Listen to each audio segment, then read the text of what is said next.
السلام علیکم۔ وفا انٹول اسٹوری پر آپ سب کو خوش آمدید کہتے ہیں۔ میں نے کیا گھاٹے کا سودا، محبت نہیں مجھے خوبصورتی کی چاہت تھی۔ چہرے کی خوبصورتی معنی رکھتی ہے یا دل کی؟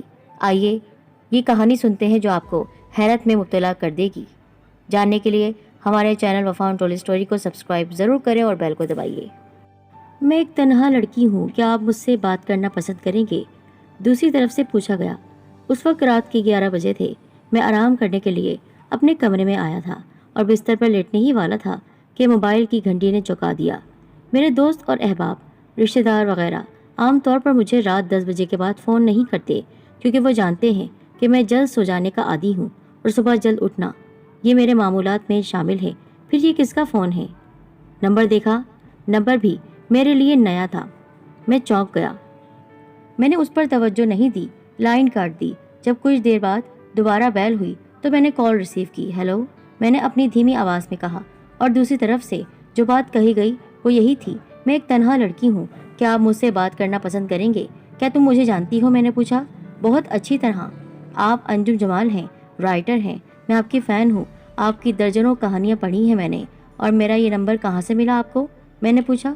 رہنے دیں، آپ ایک مشہور اور جانے پہچانے آدمی ہیں، آپ کا نمبر چھپا کیسے رہ سکتا ہے؟ وہ یہ بھی ٹھیک ہی کہہ رہی تھی۔ ویسے اس کی آواز بہت دلکش تھی۔ اس کی لہراتی ہوئی خوبصورت آواز نے اس کے سراپے کی ایک تصویر نگاہوں کے سامنے بنا دی تھی۔ چلے مان لیا۔ اب آپ یہ بتائیں، آپ مجھ سے کیا چاہتی ہیں؟ میں آپ کی کیا خدمت کر سکتا ہوں؟ میں نے بتایا نا کہ میں ایک تنہا لڑکی ہوں، اور تنہائی کم از کم کسی سے گفتگو کی خواہش مند تو ہو سکتی ہے نا۔ تو میں آپ سے کیا باتیں کرنا چاہتی ہوں یہ میں آپ کو بتا دیتی ہوں۔ کیسی باتیں؟ کچھ بھی، موسم کے حوالے سے، زندگی کی خوبصورتی اور بدصورتی کے حوالے سے، لٹریچر کے حوالے سے۔ ویسے تو اس کا لہجہ صاف ستھرا اور مہذب تھا، جس سے ظاہر ہو رہا تھا کہ وہ تعلیم یافتہ لڑکی ہے۔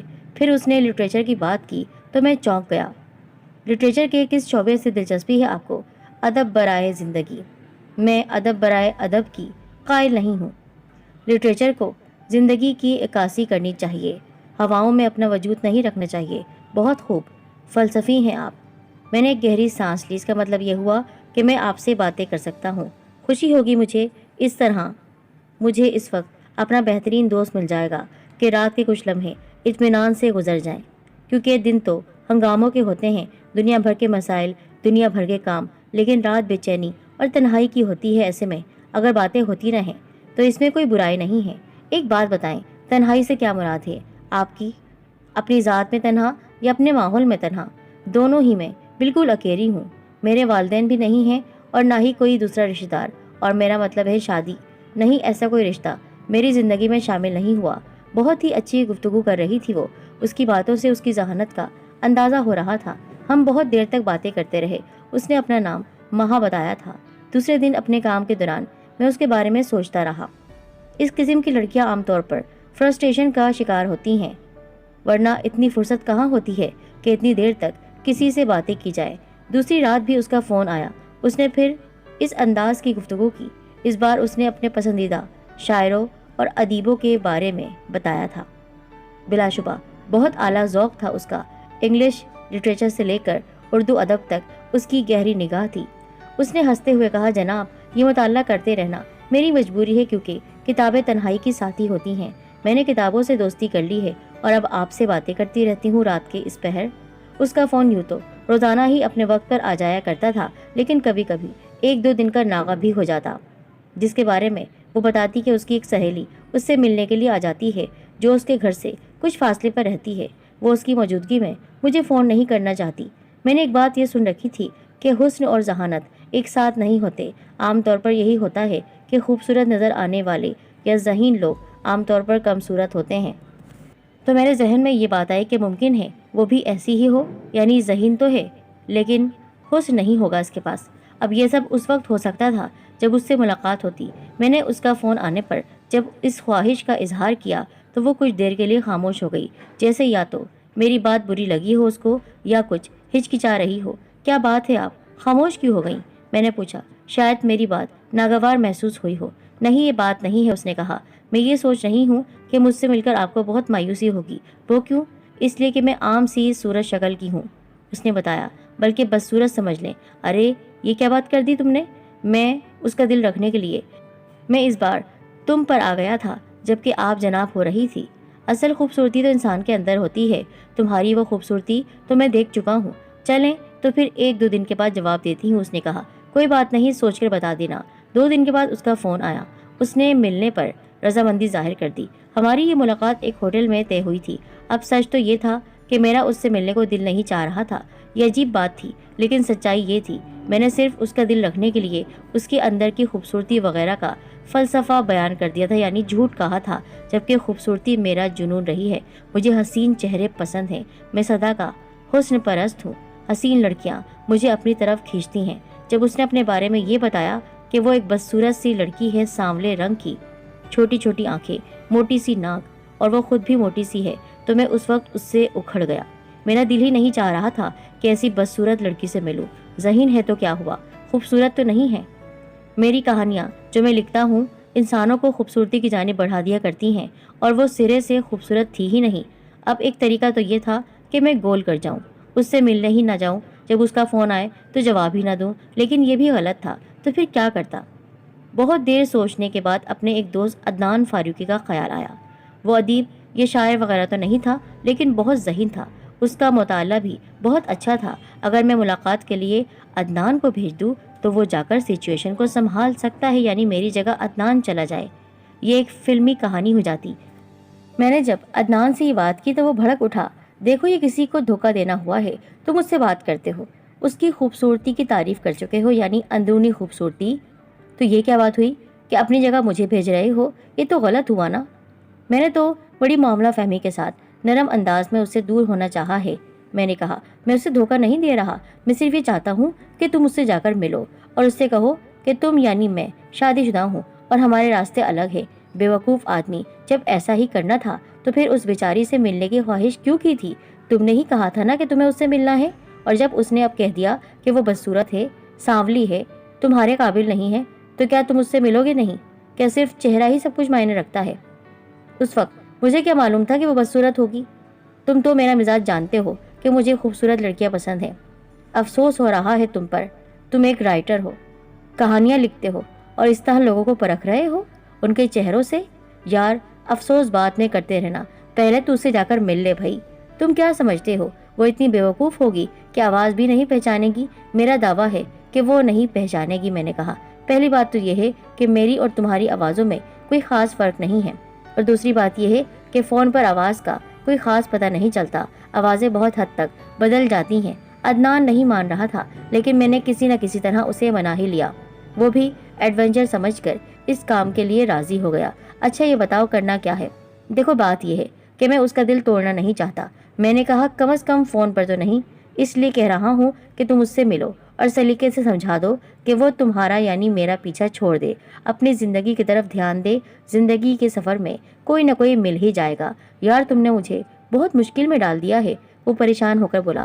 تم ایک رائٹر ہو، ادیب ہو، لوگ تمہیں بہت کچھ مانتے ہیں، تمہارے فین ہیں۔ ہو سکتا ہے اس نے کہیں دیکھا ہو، تمہاری بات سنی ہو، یا تمہاری تصویر دیکھی ہو، یا بعد میں کبھی دیکھ لے، تو پھر کیا ہوگا؟ یار، بعد میں جو ہوگا وہ دیکھا جائے گا۔ ایک بات بتاؤ، تم خود اس سے مل کر یہ سب کیوں نہیں کہہ دیتے؟ نہیں یار، کچھ بھی ہو، میں ایک رائٹر ہوں، حساس دل کا آدمی ہوں، مجھ سے یہ سب کچھ نہیں کہا جائے گا، اور خاص طور پر براہ راست تو میں کہہ ہی نہیں سکتا ہوں۔ چلو ٹھیک ہے، میں ہی قربانی کا بکرا بن جاتا ہوں۔ اس رات جب اس کا فون آیا تو میں نے پوچھا، ماہا، یہ بتاؤ میں تمہیں پہچانوں گا کیسے؟ بہت آسان ہے، اس نے کہا۔ میں نظر کا بہت موٹا سا چشمہ لگاتی ہوں، چال میں ہلکی سی لنگڑاہٹ ہے، آپ مجھے دیکھتے ہی پہچان لیں گے۔ یہ بتاؤ، کیا تم نے مجھے دیکھا ہے؟ نہیں، میں نے آج تک آپ کی کوئی تصویر نہیں دیکھی، اس لیے میں نے اپنی پہچان بتا دی ہے، کم از کم آپ تو مجھے پہچان لیں۔ میں نے اس کا حلیہ عدنان کو بتاتے ہوئے کہا کہ میں ہوٹل کے باہر کھڑا رہوں گا، جو وقت بتایا گیا ہے اس سے پہلے جا کر تم بیٹھ جانا، جب وہ آئے گی تو تم اسے پہچان ہی لوگے۔ دوسری شام پروگرام کے مطابق میں ہوٹل کے باہر جا کر کھڑا ہو گیا، جبکہ عدنان ہوٹل کے اندر تھا۔ وہ بھی مقررہ وقت پر ہوٹل آ گئی۔ اس نے اپنا حلیہ بتاتے ہوئے کچھ باتیں چھپا بھی لی تھی، جیسے اس کے دانت باہر کو نکلے ہوئے تھے اور اس کی آنکھیں چھوٹی نہیں بلکہ بہت ہی زیادہ چھوٹی تھیں۔ بہرحال مجھے یقین تھا کہ عدنان اس کو سنبھال لے گا۔ میں نے ہوٹل کے باہر کھڑے رہنا مناسب نہیں سمجھا۔ اپنے فلیٹ واپس آ گیا۔ راستے میں عدنان کو فون کر کے میں نے کہہ دیا تھا کہ وہ اس لڑکی کو فارغ کر کے میرے پاس آ جائے۔ عدنان 2 گھنٹے بعد آیا۔ اتنی دیر لگا دی تم نے؟ میں نے پوچھا۔ کیا کرتا، وہ تو چپک ہی گئی تھی، بڑی مشکلوں سے جان چھڑائی ہے۔ اس نے تمہیں پہچانا نہیں؟ نہیں تو میں نے پرفارمنس ہی ایسی دی تھی کہ انجم جمالی سمجھتی رہی، اور باتیں کیا ہوئی اس سے؟ چھوڑو بھی، اب تفصیل کیا بتاؤں؟ کیا تمہارے لیے اتنا کافی نہیں کہ اس سے تمہاری جان چھوٹ گئی ہے؟ اور واقعی اس سے میری جان چھوٹ گئی تھی، کیونکہ اس کے بعد اس کا کوئی فون نہیں آیا۔ مجھے افسوس تو تھا، لیکن میں اپنی طبیعت کا کیا کرتا؟ حسن پرستی، چہرے کی خوبصورتی جو مزاج میں تھی وہ مجھے ادھر ادھر دیکھنے ہی نہیں دیتی تھی۔ بہرحال کئی دنوں تک اس کا فون نہیں آیا، اور شاید 15 یا 20 دنوں کے بعد ایک رات پھر اس کا فون آ گیا۔ انجم صاحب، آپ نے تو یہ سمجھا تھا کہ شاید میں آپ کو فون نہیں کروں گی، لیکن دیکھ لیں آج پھر فون کر رہی ہوں۔ چلیں، شکریہ آپ کا، آپ کو ایک خاص خبر سنانے کے لیے فون کیا ہے۔ جی فرمائیے۔ میں نے اپنا جیون ساتھی چن لیا ہے، اس نے بتایا۔ آخر کب تک حالات سے اکیلے لڑتی رہتی، جھگڑا کر سکتی تھی میں، اور کب تک ایک غیر مرد کے ساتھ یوں رات میں باتیں کرتی رہتی؟ کوئی تو مجھے اپنا جیون ساتھی، اپنا محبوب چاہیے ہی تھا، جو مجھے سمجھے، میری ہر برائی اور اچھائی کے ساتھ مجھے قبول کرے۔ اور مجھے سہارا ملا تو میں نے اس کو اپنا سمجھ لیا، اور اب اس سے منگنی ہونے والی ہے۔ چلو، بہت مبارک ہو۔ ہاں، ایک بات اور، آپ نے اپنی جگہ جس کو بھیجا تھا اس بیچارے نے سب کچھ بتا دیا تھا کہ آپ کیوں نہیں آئے، اور آپ نے اپنا نام دے کر اسے بھیجا ہے۔ میں شرمندہ سا ہو کر رہ گیا۔ شاید میں نے اس لڑکی کے ساتھ زیادتی کر دی تھی، ایسا نہیں کرنا چاہیے تھا۔ اگر چند لمحوں کے لیے اس سے مل ہی لیتا تو کیا ہو جاتا؟ بہرحال رات گئی بات گئی۔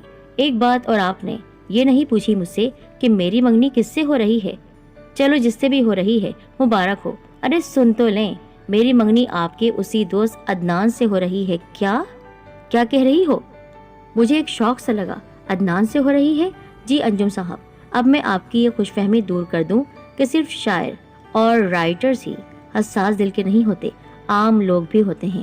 آپ لوگ تو صرف اپنی انسانیت نوازی وغیرہ کا ڈھنڈورا پیٹتے ہیں، لیکن اصل خوبیاں عام لوگوں میں ہوتی ہیں جو صرف باتیں نہیں کرتے۔ وہ پتہ نہیں کیا کیا بولتی رہی، اور میں سوائے سنتے رہنے کے کر بھی کیا سکتا تھا۔ اس نے کہا، آپ صرف لکھتے ہیں، لیکن آپ کے دل میں کوئی احساس نہیں ہے، آپ کے دل میں لوگوں کا احساس نہیں ہے۔ آپ نے کیا سمجھا کہ میں بدصورت ہوں، موٹی ہوں، دانت باہر نکلے ہوئے ہیں؟ بدصورت آپ کی نظر میں ہوں، لیکن کیا دوسرے کی نظر میں خوبصورت نہیں بن سکتی؟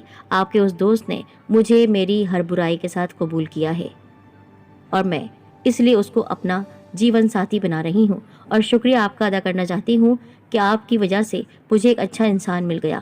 وہ سچ میں رائٹر نہیں ہے، شاعر نہیں ہے، لیکن ایک بہترین انسان ہے میرے لیے، جس کو عورت کی کمزوری کا پتہ ہے، جو عورت کی کمزوری کو اچھالنا نہیں جانتا ہے۔ آپ جیسے مرد صرف خوبصورتی کے پیچھے بھاگتے ہیں، محبت کے نہیں۔ دوسرے دن میں خود عدنان کے پاس پہنچ گیا۔ مجھے دیکھ کر وہ کچھ پریشان سا ہو گیا۔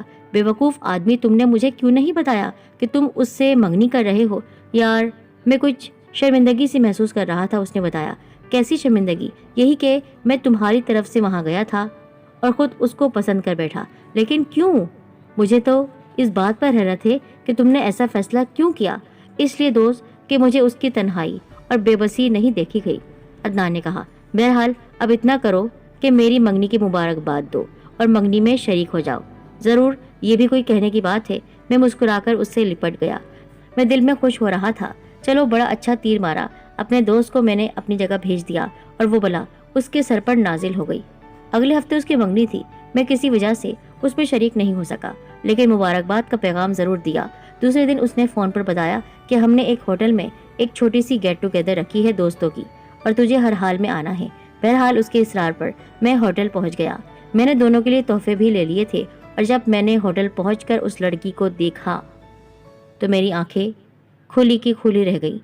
منہ میرا ایسے کھلا ہوا تھا جیسے میں نے کوئی عجوبہ دیکھ لیا ہو۔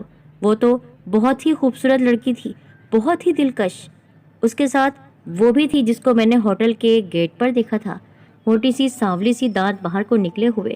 میں تو احمقوں کی طرح انہیں دیکھ رہا تھا۔ مجھے سمجھ ہی نہیں آ رہا تھا کہ سوال کیا کروں۔ پھر اس لڑکی نے ہنستے ہوئے میرے پاس آ کر کہا، انجم جمال صاحب، میں نے آپ کو مذاق میں بتایا تھا کہ میں ایک موٹی اور بدصورت لڑکی ہوں۔ میں یہ دیکھنا چاہتی تھی کہ رائٹر اور شاعر حضرات کیا واقعی اتنے ہی حساس ہوتے ہیں جیسا وہ ظاہر کرتے ہیں، یا حقیقت کچھ اور ہے؟ افسوس ہوا کہ آپ ویسے نہیں ہیں، اور شاعر اور رائٹرز ویسے نہیں ہوتے جیسے ظاہر کرتے ہیں، وہ صرف دکھاوا کرتے ہیں۔ اب کچھ مجھ سے بھی سن لیں، اس موٹی لڑکی نے کہا۔ میں اس کی دوست ہوں۔ اس نے جب اپنے فون والی گفتگو کے بارے میں بتایا تو میں نے سوچا کیوں نہ آپ سے مذاق کر لیا جائے، اور آگے کی کہانی یہ ہے کہ تم نے اپنے پیروں پر کلہاڑی مارتے ہوئے مجھے بھیج دیا۔ عدنان نے زور سے ہنستے ہوئے کہا۔